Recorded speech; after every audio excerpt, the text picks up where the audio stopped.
You can see the CNC processing the door lock slots here.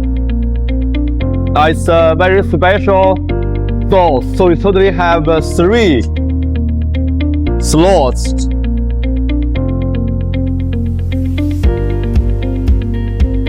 Also, it's very big slots.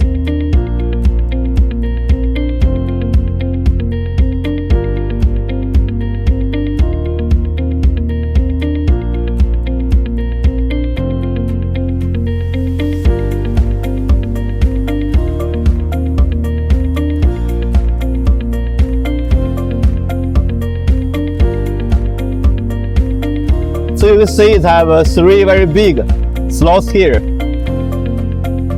In the middle is a very big one, and then another smaller one.